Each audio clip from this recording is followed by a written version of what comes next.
Olá, sejam bem-vindas ao Eufêmia Cast, o podcast que compartilha histórias de mulheres inspiradoras como você. Eu sou Meline Lopes. Eu sou Raíssa França, já estou recebendo Pix aqui. Minha filha, tô brincando, mulher. Telefone. Meu Deus. Eu tava tentando sensibilizar as pessoas para que elas possam fazer a doação pra gente. Chave Pix aleatória. Isso, exatamente. Porque senão tá indo só pro Maciel. Entendi. Eu sou Raíssa França, a gente já chegou a mais um episódio, né?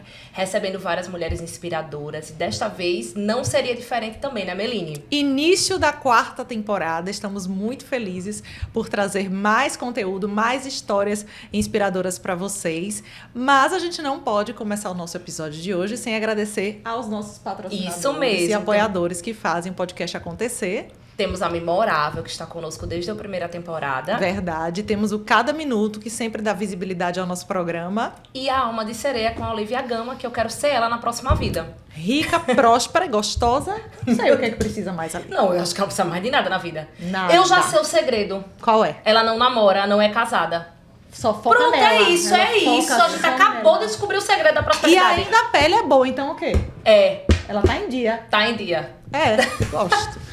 É sobre isso. Mas a gente já pede para que você se inscreva no nosso canal, deixe seu comentário, faça sua doação do Pix, né? Que é muito importante para o nosso projeto continuar vivo aí. Isto, e a gente vai agora apresentar a nossa gata, que está aqui ao nosso lado, aliás, na nossa frente.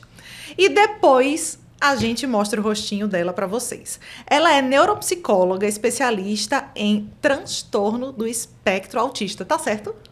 Tá. Oxê, e tá falando com quem? Eu tô esperando ela dizer assim, ó. Mestre em Educação, professora universitária, coordenadora do Centro Unificado de Integração e Desenvolvimento do Autista, que é o CUIDA, da PAI Maceió. Casada e mãe de trigêmeas. Essa informação me chocou um pouco. Me chocou. Nós vamos ver já a carinha dela, mas a Roda gente a precisa... vinheta. Calma. Vai, bicha, pede para o Maciel botar a Mas vinheta pra antes fora. a gente precisa rodar a vinheta.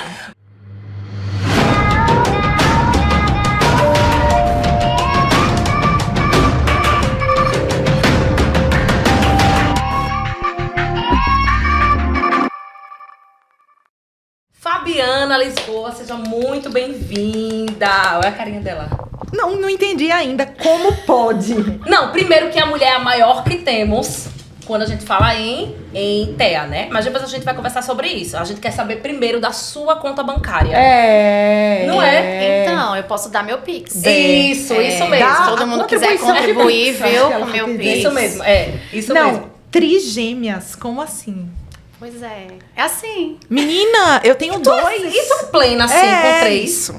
Olha, eu vou dizer o que eu sempre digo quando as pessoas me perguntam. Primeiro, né, gente? Muito obrigada pelo convite, né? Porque eu sou acelerada também, né? Que ótimo. Mas a Somos gente desse não é, não. tipo. Pega Não sei meu o que ela café, disse também. Não.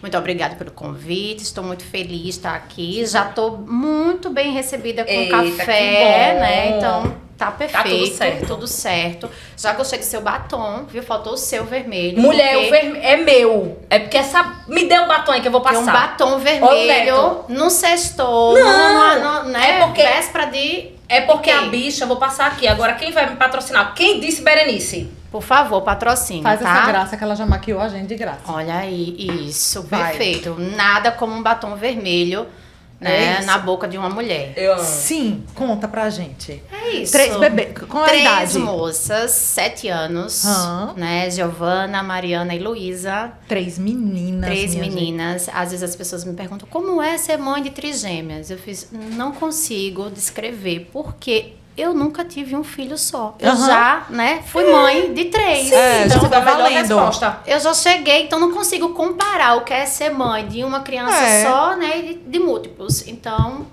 é bom, é maravilhoso, é uma aventura, parece uma roda gigante. Tem hora que a gente tá super mega feliz, tem hora que a gente tá chorando, mas faz parte da maternidade, né? E sigamos. Graças a Deus eu tenho 3 peças adultas em casa, né, que acho que tem um bate-papo legal com as 3, e é isso. Já estão mocinhas, aí agora já passou. Como é que tu sabe quem é quem? Elas são diferentes, É? né? Graças Eu a ia me Deus, perder. né? Elas são diferentes, eu digo. Em tudo, Mas, amiga, não veja, só na aparência. o meu um tem 14 e o outro tem 1 ano e meio. E eu troco os nomes? Eu acho que deve ser algo normal, porque eu me tornei quem eu mais temia, que é a minha tia, que tem 3 filhos, e fica, ô menino, ó, e testa e vai Acerta no chamando. último. Eu É. chamo o meu cachorro de Heitor às vezes. Minha filha. Juro. Isso é Ó, ofensivo. Heitor, meu Deus, eles chamam o Heitor de Spock. Isso é ofensivo. Não, amiga, eu troco, fazer o quê? Mas é um filho canino, né? Porque eu não é o Heitor. Imagina, coitado. Tô com pena do Heitor. Madrasta. Eu Ele chamo arrumou. de Spock, às vezes Spock, eu digo, eita, Heitor. Aí eu... Madeiro, bora rever essas relações tóxicas. Pois é. Me respeita, viu? Olha, Sim, aí você sabe que cada uma consigo diferenciar. Desde sempre, quando eu engravidei, né, a gente não esperava Gente, ter três. três, Aham. né? Às vezes as pessoas perguntam, não esperava ter três. A minha gestação foi por fertilização in vitro, mas apesar de ser fertilização in vitro, tinha 0,1% de chance de ter gêmeos, não era trigêmeos, tá? Meu Deus, Fabi. Porque a gente faz todo um processo, né, pra fazer a ovulação, mas eu não super ovulei, como é o que acontece naturalmente. E aí eu acabei tendo só 4 óvulos viáveis, né? E desses 4 óvulos viáveis, eles foram morrendo, né? As células não foram se reproduzindo e com menos de 24 horas a médica disse, olha, vem aqui, a gente vai tentar colocar... Só tem um muito bom, com 4 células. Um já tá morrendo mesmo e outros 2 ainda, um sem núcleo, sem nada, e o outro tem 2 células, mas provavelmente não vai dar muito certo. Então a gente quer adiantar e vamos colocar, né, porque pode ser que no seu organismo, né, dê mais certo. Só que deu certo 3 vezes, no caso. E aí eu tive que assinar um termo, né, eu e meu marido, porque, enfim, não era... Colocamos os 3, né? Um já não estava mais viável, dos 4. E dos 3 só tinha um com 4 células. Enfim, né? E aí a médica falou, olha, você vai ter um sangramento, um provável sangramento, que é um aborto espontâneo. E estávamos esperando que apenas um desse certo. E aí, com 3 meses...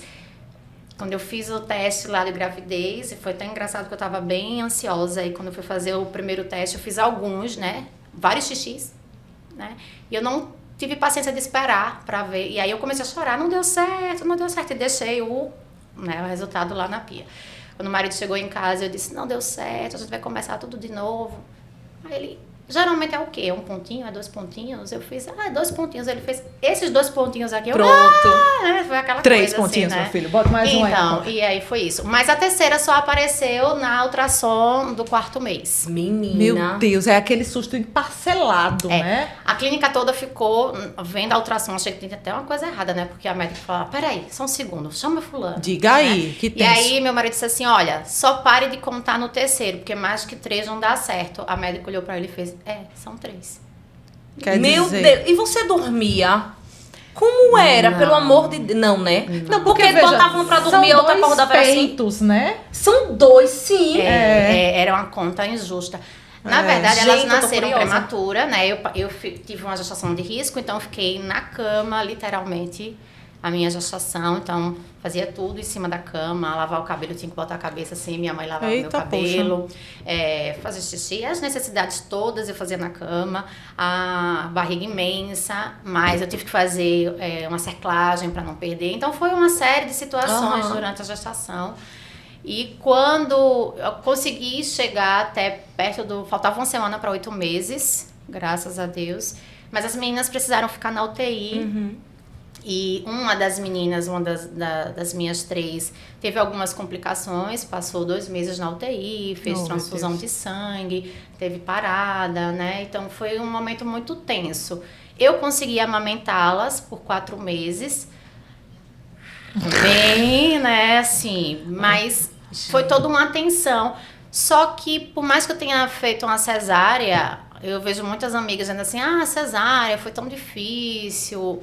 Eu nem consigo ter dimensão de como foi essa recuperação, porque eu me senti tanto na obrigação de dar atenção para as minhas filhas, que eu saí da cirurgia e eu já estava de pé na incubadora das meninas o tempo inteiro. Então eu passava o dia em pé, eu acabei aprendendo várias coisas de enfermagem, porque eu queria fazer o banho delas, fui eu que dei o primeiro banho mesmo, elas estando na incubadora. Então eu aprendi várias coisas sobre acesso, venal, central, tudo que vocês puderem imaginar, porque eu queria fazer parte daquilo. Então isso também fez com que eu ocupasse a minha cabeça. E aí eu não tive nenhuma complicação, graças a Deus. E eu não sei o que é passar pelo pós-cirúrgico ali, né? Porque eu não parei em nenhum momento depois que eu parei para parar para pensar nisso. Porque eu estava inteiramente pensando nas minhas 3 filhas e no quanto que eu queria que elas vivessem, né? Então, todos os dias que eu chegava, a médica falava, olha, você tem que lidar com a possibilidade do luto, né? E Meu como Deus. psicóloga, as psicólogas também do hospital falavam, a gente precisa conversar. Eu falei, eu não quero conversar com você, porque o que você quer conversar comigo não é uma negação, mas eu não aceito um tipo de diálogo que me faça pensar negativamente a respeito de uma coisa que eu quero muito ser mãe. E eu tenho a ciência de que se Deus me deu a possibilidade de eu engravidar de 3, é porque vou tirar daqui 3 crianças vivas e saudáveis. E aí eu relutei, né, com a minha cabeça e deu certo, né? No dia que o pessoal todo do hospital ainda tem um convívio com algumas enfermeiras, deu super certo, as meninas são super saudáveis. Mesmo quando quando Luísa, né, saiu, a gente ainda teve aquela expectativa de ter alguma sequela. A sequela dela é TDAH e dislexia, né? Que eu digo que tá tudo bem, porque tá na família, né? Sim. Na família tá cheia de TDAH, dislexia, beleza, né? Deus... Obrigada, Senhor. obrigada, Senhor. Obrigada, Senhor. A gente lida super bem com isso e ela é espetacular, porque muita gente dizia assim, a Luísa tem muito isso. Eu fico até emocionada, porque muita gente achava que ela ia ter uma sequela de não conseguir andar, e aí ela andou primeiro do que todas as outras, né? Esperava que tinha uma correção de prematuridade, não precisou porque ela atingiu todos os marcos de desenvolvimento antes do esperado. E aí, com o diagnóstico de DH dislexia, esperava-se que ela não lesse ou fosse ler por volta dos 9, ela já lê. Então, assim, ela de fato vem aí para dizer, eu sou muito guerreira, outra mulher, né? E vem para aí, ela veio porque ela tinha que vir e eu sei que ela tem grandes coisas aí, grandes feitos. As 3 terão, mas eu sei que coloquei no mundo 3 mulheres aí. Que veio de uma grande mãe, né? A minha gente. E eu sou filha de uma grande mulher. Então, É sempre assim. Minha mãe é minha maior inspiração. E, enfim, minha mãe cuidou dos irmãos, não teve muita oportunidade de estudo, passou por casamentos abusivos, sofreu muito. Eu vivi em situações junto com a minha mãe que eu não aceito e que me fez dizer, olha, esse tipo de relacionamento eu não quero pra mim, então eu consigo entender o que é bom pra mim. E aí você se tornou uma grande referência, né? Quando a gente fala em autismo. E pra mim você né? Eu sempre falo. Larissa sabe. Diga a maior que temos, Fabiana, porque realmente eu vejo assim que você é bem engajada, né? Nas suas redes sociais. Você traz esses assuntos. E eu vejo ainda que muitas pessoas, elas olham pra criança com autismo ou pra pessoa que tem autismo ainda com muito preconceito, né? E você sempre traz conteúdos para mostrar um lado que muitas pessoas ainda não... Você informa, né? Você consegue mostrar outro lado. E como é que surgiu essa vontade, esse caminho mesmo de você trabalhar justamente também com essa parte de... Então, acho que por volta dos meus 15 anos, eu comecei a fazer terapia aos 15 anos, por conta de questões familiares, e aí eu me apaixonei pela psicologia. Eu achei fantástico você conseguir ter alguém que não é seu amigo, mas que está ali pronto para te ouvir sem te julgar, e que consegue, através de uma escuta ativa, fazer com que você consiga transformar a sua vida e reformular os seus conceitos e conseguir ter uma vida com maior qualidade. Então aquilo ali foi muito impactante para mim, porque funcionou para mim. E aí eu disse, é isso que eu quero fazer. E quando eu prestei vestibular para a psicologia, eu já vivia num mundo em que tinha muitas pessoas com deficiência. Então eu convivi, né, com pessoas com síndrome de Down, com paralisia cerebral. Então isso já fazia parte do meu convívio. E aí, quando eu entrei na faculdade, eu falei, olha, eu quero trabalhar com pessoas neurodiversas. Eu acho que isso me chama a atenção. Eu quero trabalhar para a minoria. Então, tudo que é para minoria me chama a atenção. E aí eu comecei a estudar sobre isso, e aí numa primeira aula de psiquiatria, um professor, né, que é um psiquiatra, Dr. Emanuel, começou a falar sobre autismo e na fala dele ele dizia assim, no colóquio, olha, é um transtorno muito difícil de ser diagnosticado. Aqui em Maceió a gente não tem muitos autistas e não se tem muito conhecimento nem pessoas para trabalhar com isso. É isso.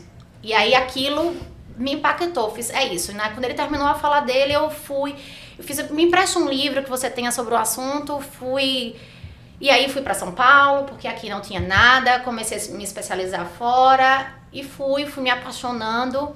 Conheci um caso de uma mãe que estava sendo expulsa do prédio, porque o menino autista gritava muito, e os vizinhos pediram pela expulsão. E eu estava nesse momento, então aquilo ali me comoveu demais e eu disse, é realmente isso que eu quero fazer. Eu quero trabalhar para ajudar essas pessoas a não passarem por situações como essa. Porque na minha cabeça, eu não consigo conceber como as pessoas conseguem separar o que é normal do que não é normal. Porque para mim isso não existe. O que é ser normal? Né? Que padrão e quem determinou esse padrão? Né? Então as pessoas vivem tentando se encaixar em pensamentos, em caixinhas que a sociedade determinou em algum momento. Né? A mulher faz isso, né? E a gente se cobra com o corpo perfeito, a gente cobra isso na maternidade porque a gente quer ser a melhor mãe.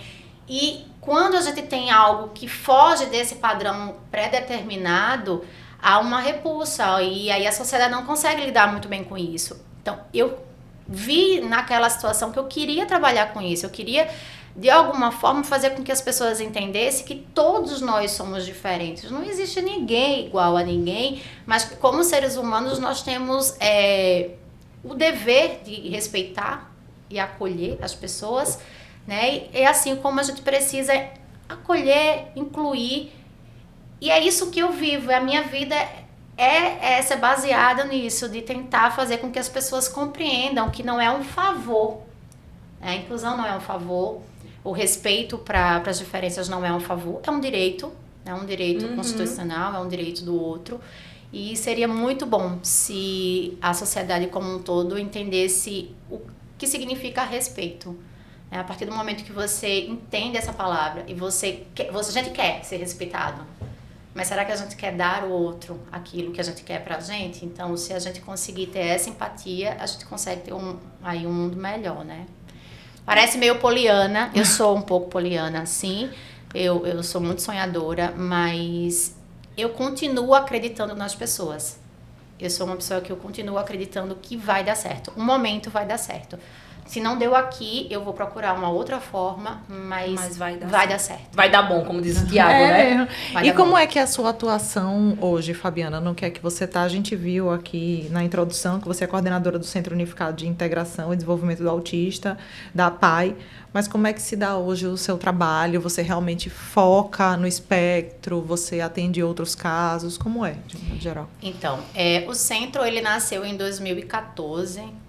Na verdade, eu digo que é um filho, né? O Cuida é um filho. Era um desejo meu de ter um lugar específico aqui em Alagoas que pudesse atender de forma gratuita as pessoas, porque existe também um mito muito grande de que as pessoas autistas elas só vão conseguir ter um pleno desenvolvimento se os pais forem ricos.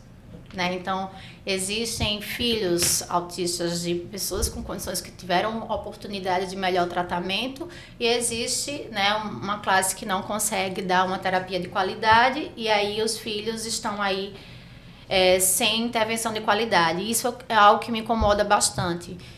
Então, quando eu abri o Cuida, e aí eu pensei nisso, a gente conseguir dar de fato atendimento de qualidade para todo mundo, né? E hoje nós atendemos pessoas que têm condições financeiras, é o SUS, né? É isso. E aí a gente começou a fazer esse atendimento específico para autismo. Eu trabalho também no consultório particular. Então, hoje no consultório particular, a minha maior demanda é de avaliação neuropsicológica. Então, a avaliação neuropsicológica com fundo diagnóstico. Então, eu não faço avaliação só de pessoas dentro do transtorno do espectro autista, né? A avaliação neuropsicológica é para todos os transtornos do neurodesenvolvimento. E aí a gente avalia TDAH, a gente avalia apraxia da fala, todos os transtornos do neurodesenvolvimento, atraso global de desenvolvimento, faço acompanhamento do bebê ao adolescente. Então, eu trabalho com vigilância do desenvolvimento, que é algo muito novo aqui em Maceió, mas não é novo lá fora, né? A vigilância do desenvolvimento é para o bebê, para a gestante que teve um bebê de risco, o bebê que nasceu prematuro. E aí a gente faz esse acompanhamento. Eu tenho alguns pediatras parceiros, né, que encaminham, né, para esses bebês de risco. E a gente vai fazendo esse acompanhamento para entender se os bebês estão atingindo o marco do desenvolvimento. Em caso de não estar atingindo, já fazer uma intervenção precoce, porque a gente entende que essa intervenção precoce muda a vida, né, de uma pessoa. E aí eu trabalho com essas intervenções, além de fazer supervisões de profissionais já formados, né, trabalhar realmente com a reabilitação.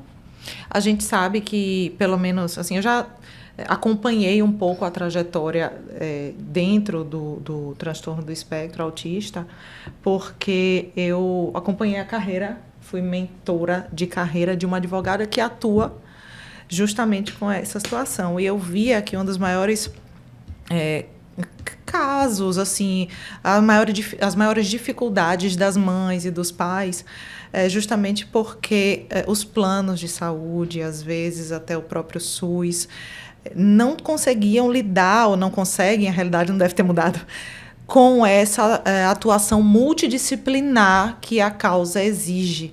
E às vezes até oferecem, tá aqui uma clínica que a gente concede aqui dentro da nossa clínica mesmo, tal. E às vezes é um ambiente com barulho, é um ambiente estressante para aquelas crianças que estão ali lidando com tudo aquilo.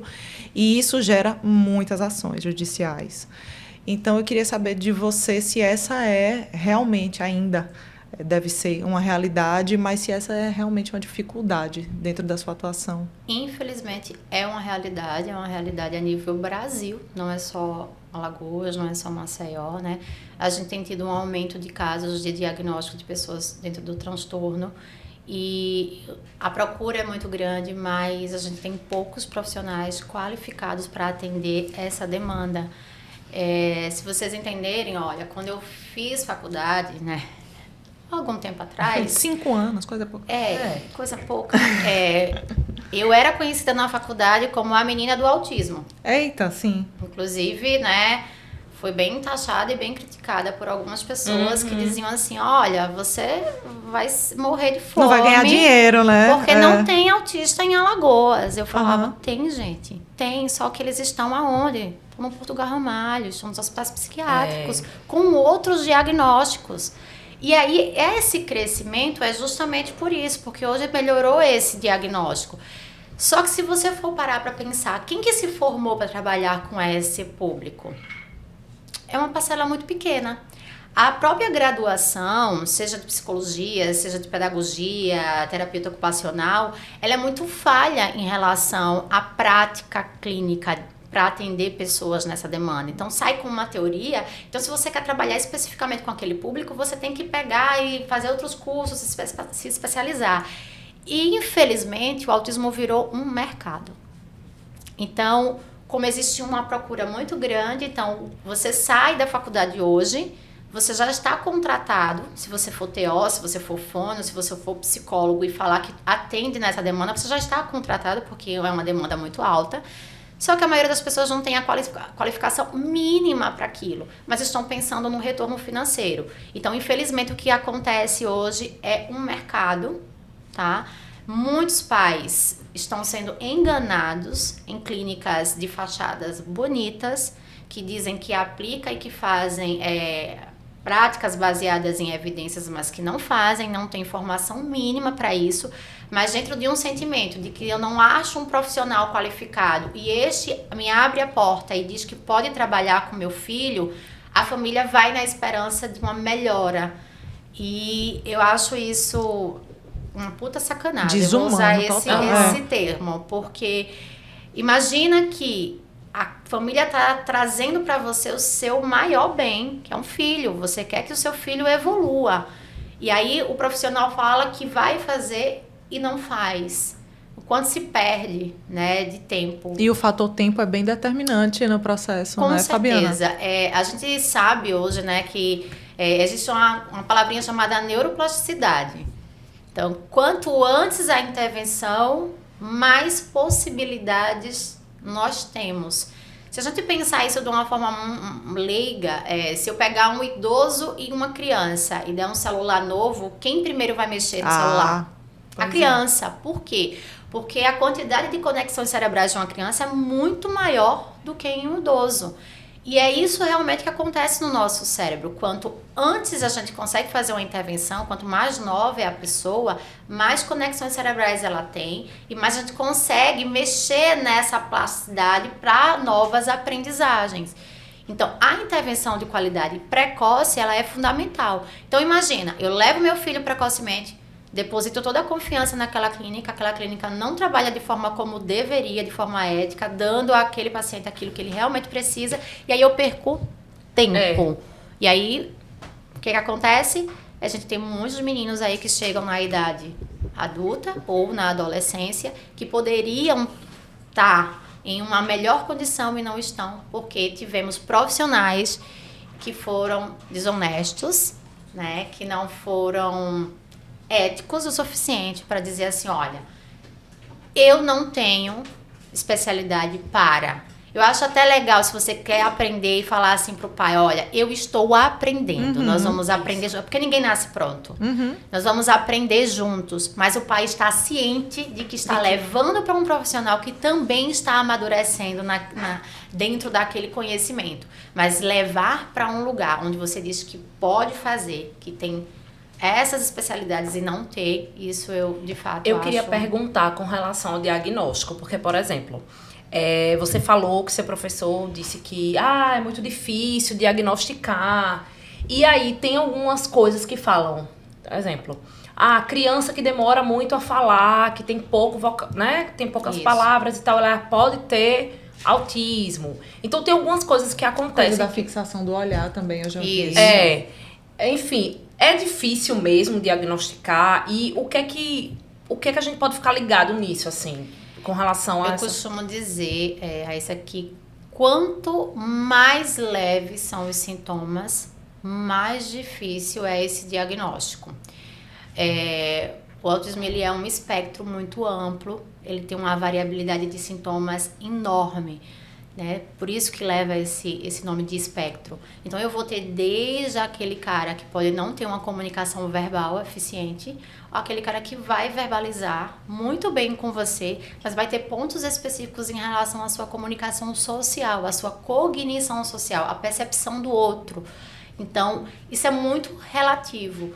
E é a nossa maior briga, né, e luta para o diagnóstico, porque quando é uma pessoa que está dentro do espectro, que precisa de muito suporte, esses sintomas eles ficam muito claros, né, porque é aquele que muitas pessoas chamavam de autismo clássico, né, aquela criança que vai ter um atraso de fala, né, que vai chegar com 2, 3 anos e não vai conseguir verbalizar, aquela pessoa que não consegue fitar o olhar, né, e tem dificuldade de contato visual, é aquela criança que a mãe chama pelo nome e a criança não olha, mas sabe que ela escuta, porque quando põe a música da galinha pintadinha, a criança tá lá atenta, mas chama e a criança parece não estar atenta. É aquela criança que, por vezes, se interessa por objetos e brincadeiras que são disfuncionais. Então, ao invés de brincar com o carrinho, brinca com a roda do carrinho, se interessa por partes específicas de algum objeto.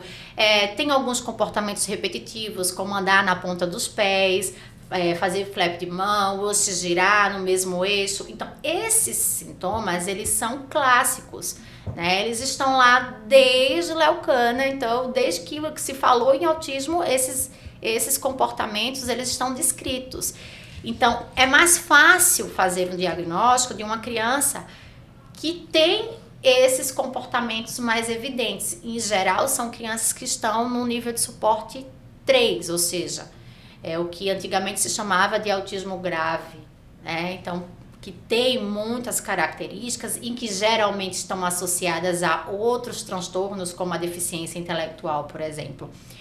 Mas quando esse autismo ele é do tipo 1, que é o tipo leve, né, existe uma dificuldade imensa de se fazer esse diagnóstico, porque muitos profissionais que não estão qualificados para fazer isso dizem assim, então olhou nos olhos, não é autista, falou, não é autista. E não é bem assim.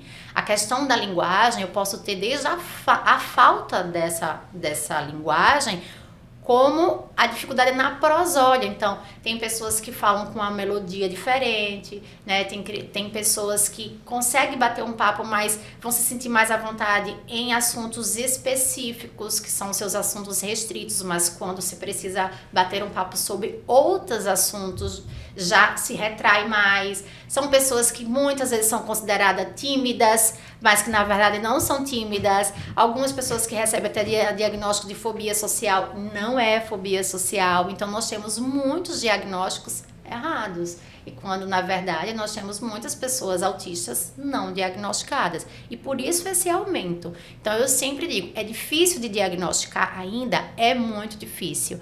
Primeiro porque existe ainda muito enraizado na cabeça de muitos profissionais que para ser autismo tem que ser exatamente como naqueles critérios de antigamente. Não olhar, não falar, andar na ponta dos pés, fazer flap. E não é só isso.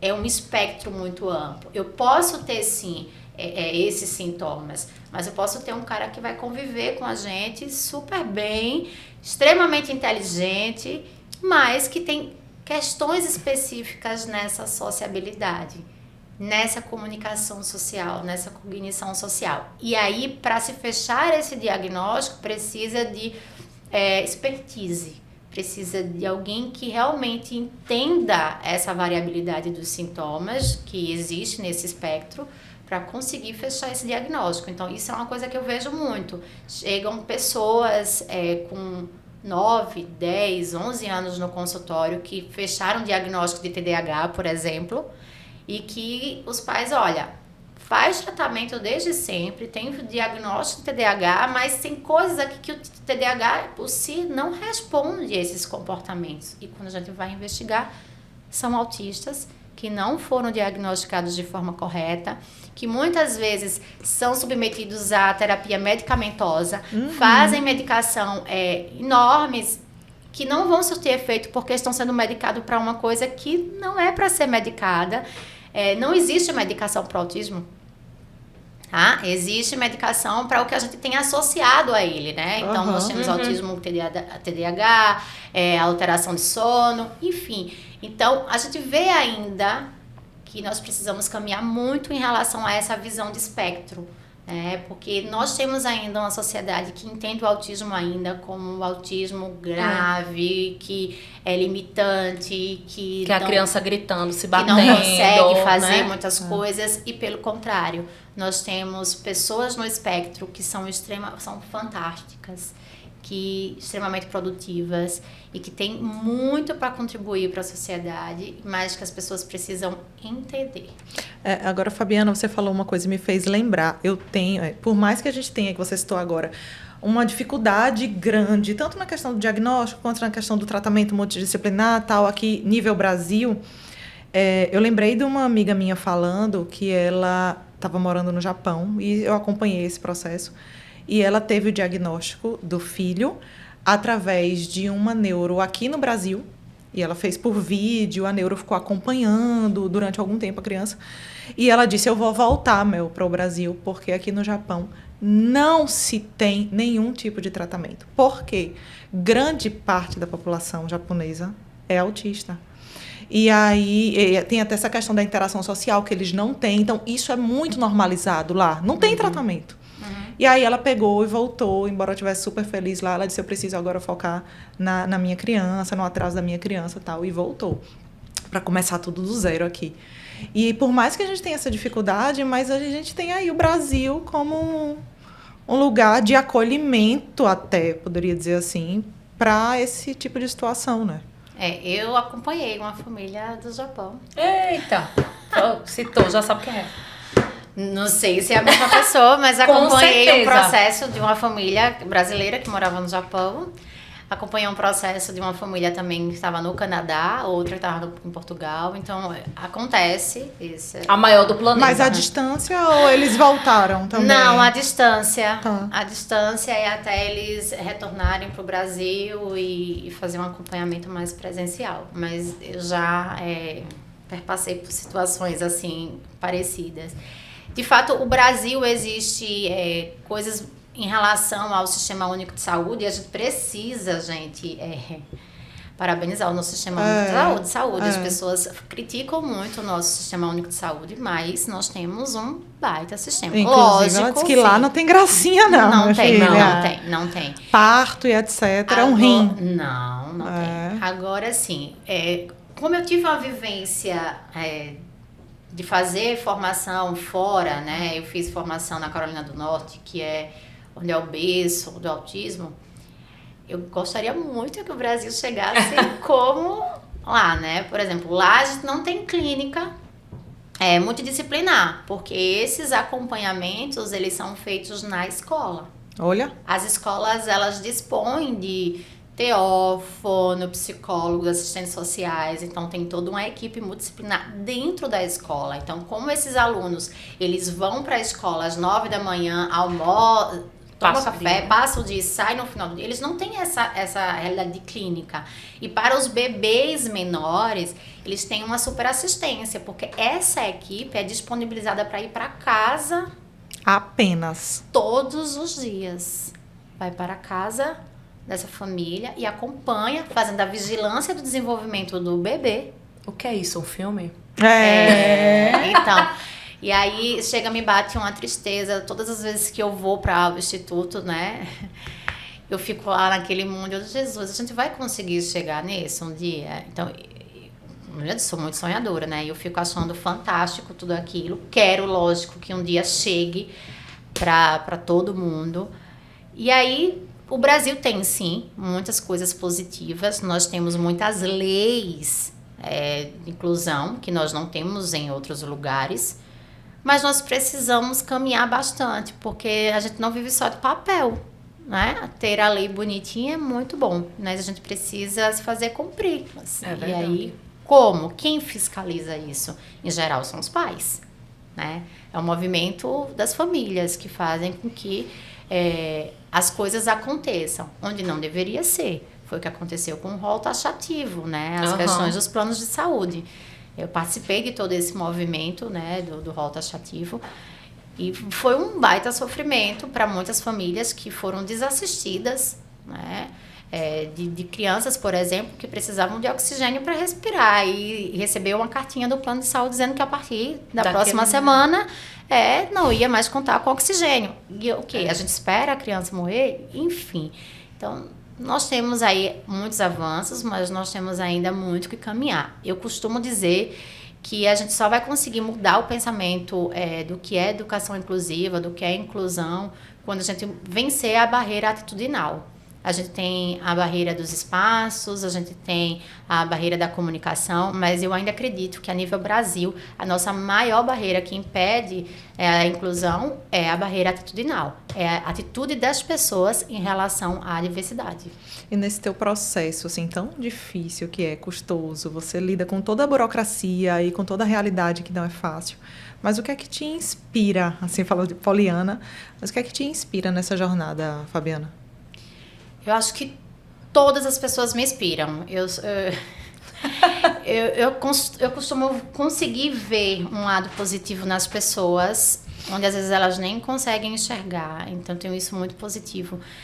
E sabe você conseguir pegar uma criança ou uma família extremamente sofrida, uma criança lacrua que não consegue dizer eu te amo para uma mãe, por exemplo, que é tudo que uma mãe deseja, que não consegue brincar com o brinquedo que a mãe comprou, porque não sabe como brincar.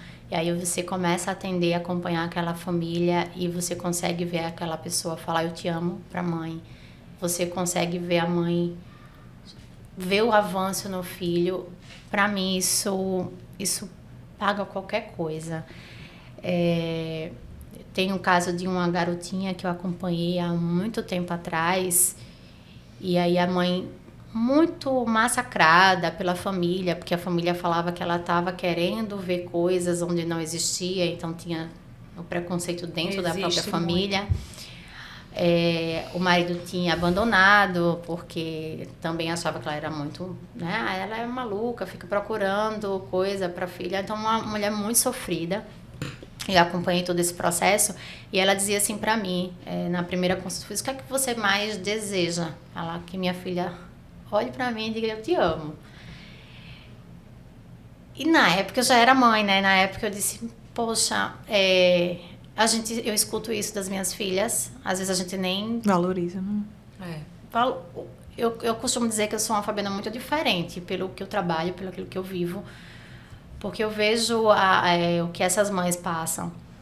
E aí eu falei para ela, a gente vai chegar lá, nós vamos juntas conseguir isso. E ela dizia, mas não vai ser possível. Eu disse, vai ser possível. E eu lembro da sessão que a menina começou a falar, eu te amo, e eu chamei ela, e a mãe chorava, me abraçava, e eu chorava junto. E hoje ela já tá uma mocinha, né? Grandinha, né? Hoje tá com 5 anos e ela é extremamente amorosa, uma princesa, e ela diz pra todo mundo, eu te amo, ainda faz I love you, e é uma fofa. E essa mãe sempre fala muito comigo, assim, como foi passar pelo fundo do poço, né, e não ver saída, mas como ela se sentiu acolhida. E ver hoje a filha da maneira como tá, a menina maravilhosa, fantástica. E dizer, é minha filha, né? E ela sempre diz, toda vez que a minha filha fala comigo, às vezes eu tô super cansada, mas ela tá falando tantas coisas, eu digo, eu pedi para ela falar, então deixa ela falar à vontade. Então isso me motiva. Eu acho que transformar a vida de outras pessoas, conseguir ser instrumento de transformação, para mim não tem preço. Eu consegui modificar a vida de alguém simplesmente por eu escutar, ou por dar um abraço, ou estar ali aberto para dizer assim, a gente vai junto, a gente vai conseguir. Eu acho que para mim não tem nada melhor. Isso me faz dormir tranquila, isso me faz, assim como quando acontece de chegar casos assim que me inquieta bastante, eu passo semanas sem dormir até entender o que é que eu posso fazer para ajudar aquela família, aquela pessoa. Acho que a gente sempre vem para a Terra com um propósito. Eu tenho certeza que esse é o meu. Nada me tira da cabeça que esse é o meu propósito. É trabalhar com famílias e trabalhar com pessoas com deficiência. Eu não me vejo fazendo uma outra coisa. E eu sinto falta. Quando eu tiro férias, eu fico extremamente inquieta, porque eu sinto falta. Eu quero estar junto dos meus pacientes, eu quero estar junto dessas famílias. Eu fico com raiva também, eu brigo também, sabe? Mas compra briga. Eu compro briga. E eu admiro muito as mães dessas pessoas. Eu acho mães fortíssimas. Eu acho que só quem é mãe atípica sabe o que é. E eu só admiro demais. E isso faz com que me motive a querer melhorar sempre, a buscar sempre coisas novas para poder conseguir dar a elas o direito de ser mãe, de ter filhos e de ver os filhos evoluírem como qualquer outra mãe quer. Acho que é isso. Incrível, né? Vamos? Vamos para o confessionário. Ai, Jesus. Adoro. Toma aí uma aguinha. A gente vai perguntar e você vai respondendo o que vem à sua cabeça, tá? Nos conte uma conquista sua. Ser mãe. Uma brasileira que te inspira. Uma brasileira que me inspira, minha mãe. O maior mico que você já pagou? Você Tem não tem cara, cara não. Tem cara não. Não, nunca pagou mico. Tem, Larissa? Tem não. Tu já pagou mico? Eu acho que já, mas... Eu sou fã de Sandy Júnior, tá? Sim. Não sei, eu não considero como mico, porque eu acho que tudo é experiência, mas eu já pequena, fui pra um show aqui de Sandy Júnior, acho que foi do antigo Espaço. E eu subi naquele cano de luz, né? Sim. Porque eu queria que o Júnior me visse. Tá muito bom. E eu fiquei pendurada pelo cano. Entrou pelo cano, no caso. Luz. Minha gente. Mas ele olhou pra mim. Ah, claro. Também. Eu Não sei se consegui. da melhor forma, né? Amada. Eu consegui. E eu chorava, porque eu dizia, eu consegui. Eu queria só que ele me notasse. Pronto. E ele me notou. Também. Então. Valeu a pena. Foi um mico, né? Até Bom. porque algumas pessoas da época do colégio diziam, você tava no show, né? Eu vi você no Canhão de Luz. Era eu Meu mesma. Deus. Chorando com faixinha. Né? Com Eu acho que faixinha, né? tem Então, isso. eu usei essa faixa também. Eu também, agora no show de São Paulo em 2019, eu fui pra vários. Levei meu marido junto, inclusive, né? Correta. Chorando, tem Com a filmagem, chorando, olhando o Júnior, meu marido aqui filmando, né? Eu digo a ele, olha, é o Júnior. Se a lenda dessa paixão faz sorrir ou faz chorar, né? É, minha isso filha? mesmo. Coração é quem sabe. Exato. Bora lá. O que é que você gostaria de mudar no mundo? Ai, Jesus, tantas coisas, mas atitude. Eu gostaria de uma atitude mais empática das pessoas. Seu maior sonho. Conhecer o Júnior. Uma assassina. Conhecer o Júnior também seria. Uma foto, né?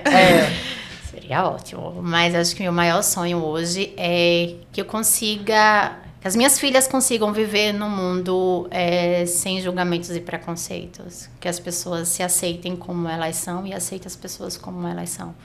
Então, se as minhas filhas conseguirem viver neste mundo, eu Opa. tô Pois feliz. Seu pior pesadelo. Meu pior pesadelo.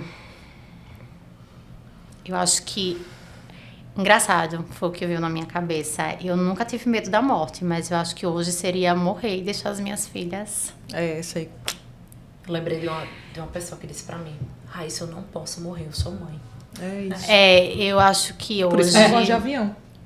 Piloto tá lá segurando minha vida. Para. Tenho que voltar. Meus filhos falaram isso Acho pra que hoje, apesar de.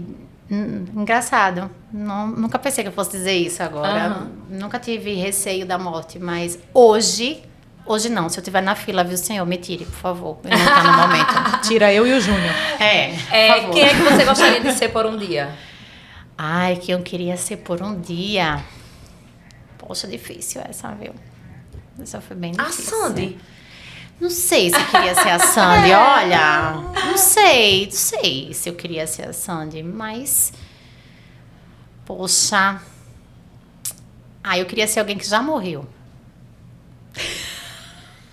Eu vou dizer como que.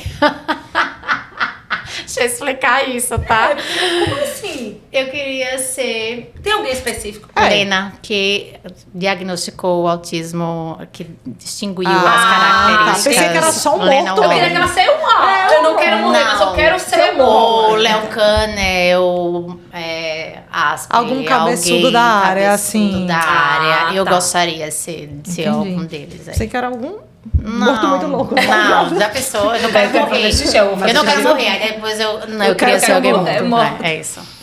Como você se vê daqui a 10 anos? 10 anos, eu vou estar com... 33. Ai, que pena. Então, eu me vejo trabalhando exatamente com o que eu estou trabalhando, mas um pouco mais calma na fazenda, porque eu gosto de campo. E me vejo assim, sabe aquelas coroas bem pra frentex? Eu me vejo assim, bem. Eu não me sinto velha. Eu acho que eu vou demorar muito para me sentir velha. Mas você é aquela velhinha bem ousada. Então, Com certeza. Daqui a 10 anos eu vou estar brigando ainda pelas minhas convicções, se precisar, né? Se precisar de uma briga e quiser me chamar, eu topo, tá? Eu gosto também. Agora eu brigo muito fino, tá? Eu não vou gritar. Claro. Não, eu vou- duvido. Eu vou Sempre com usar- batom não, vermelho. Com batom vermelho, Você- um salto alto, Isso. mas eu não vou me esquivar da briga. Se for por uma causa justa, estarei lá. E sabe o que eu vejo daqui a 10 anos? 3 genros. Ai, meu Deus. Vamos lá. Eita, daqui a 10 anos? Minhas filhas. Com 17 anos, 17, né? diga aí. Então, elas vão ter 17 Maceió anos. Fest aqui, ó. Bom, Maceió Festa, bicha. eu Eu amo o adoro. nome. Uma das minhas filhas disse que vai ter muitos pretendentes. Arrasou. Arrasou. E ela já pergunta se pode namorar com 13 Qual o signo anos. das meninas? 3. Agosto, quem nasce em agosto Leão, é o quê? depende. Depende, qual é a data? 11 de agosto. É leão. Eita, meu Deus, eu tenho um ex de 11 Leonina. de agosto. Leonina. Minha né? mãe é 9. O menino... mas Leonina, elas vão tocar fogo no mundo, Vão. minha filha. Elas já fazem isso hoje. Pois é. Então, Pois é. né? É isso. Fabi, Essa nova a gente geração tem de rapazes não está um preparada. presentinho pra você. Oba! Da nossa patrocinadora memorável.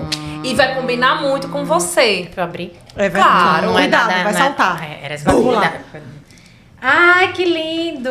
É. Ah, adorei. Pra você colocar e você nunca esquecer que você inspira, né, Melina? É A gente tá apaixonada verdade. por você. Pela sua história, é mesmo. Fiquei aqui inspirada mesmo. Inspirada. Fiquei Ai, que pensando lindo. no meu trabalho, em tudo que eu faço. Não é, amiga. É tão bom fazer o que a gente gosta, né? É muito bom. E assim, é gratificante ser visto como uma mulher forte, né? Como uma mulher que inspira, né? Não sei se o projeto era esse, mas fico feliz. Eu sempre digo que a gente também tem os nossos dias Sim. chuvosos, né? E que bom, porque a gente tem esse direito. Mas o que acontece quando a gente inspira outras pessoas é que a gente também sofre, mas a gente sofre sem fazer muito barulho. E aí, às vezes, as pessoas acham que a gente tá aqui num... E não é, viu, mulheres? A gente sofre, a gente se descabela, tudo isso. Mas é muito bom ser mulher. Eu amo ser mulher. Eu não trocaria isso, não trocaria nada do que eu vivi. Minha mãe é uma feminista daquelas, sabe? E eu aprendi muito com ela. E acho que agora eu tô criando 3, E assim, aí, nessa mesma Era isso que eu vibe. ia falar. Nada E que eu um- Não espero veio à toa, né? Não veio. Você vai criar 3 mulheres. Já está criando, né? 3 mulheres assim que vão botar fogo aí no mundo. Nada que um batom vermelho, né, minha filha? O Um quê? salto alto. E um escarpão. Não melhora Um escarpão no e um dia. Oxe, carro tu é vermelho. doida? É isso aí. isso. Fabi, muito obrigada pela sua presença, viu? Amei, amamos. Eu que Passou tão agradeço. rápido, não foi? Muito, muito, muito obrigada. Foi ótimo bater esse Foi, papo foi com ótimo. vocês, tá? É. Meninas, olha, que vocês continuem nesse projeto aí incrível, que vocês continuem trazendo mulheres para inspirar outras mulheres, porque eu acho que a comunidade feminina precisa se fortalecer cada vez mais. Então, parabéns pelo projeto e que esse projeto alce voos cada vez mais alto. E Amém. nós escolhemos começar a 4ª temporada exibindo o seu programa justamente porque nós estamos na semana do dia 2, que é a semana que é comemorado esse dia tão importante que é para o espectro. Isso. Então, eu queria que você deixasse um recado para essas mamães, para esses papais que vivem esse desafio diário. Vamos lá. Para você, né, mãe atípica, o que eu gostaria de dizer para você é que acredite sempre no potencial do seu filho. Se você não acreditar, ninguém vai fazer isso por você. Mas seu filho, ele é incrível do jeito que ele é. Então, quando a gente acredita no potencial, a gente consegue coisas enormes. E mesmo naquele dia que não estiver tão bem assim, a gente junta aquela força e a gente segue. Então, admiro a força, a coragem de vocês e vamos continuar caminhando juntos, sempre. É isso aí, arrasou, viu? Se a lenda é dessa paixão. Depois dessa, Se esse turo. A gente se despede, já convidando você para se inscrever no nosso canal, deixar seu comentário e compartilhar esse vídeo muito importante, né, Mel? E assistir a todos os episódios dessa nova Isso temporada. mesmo. Um beijo. Um beijo enorme. Tchau, tchau.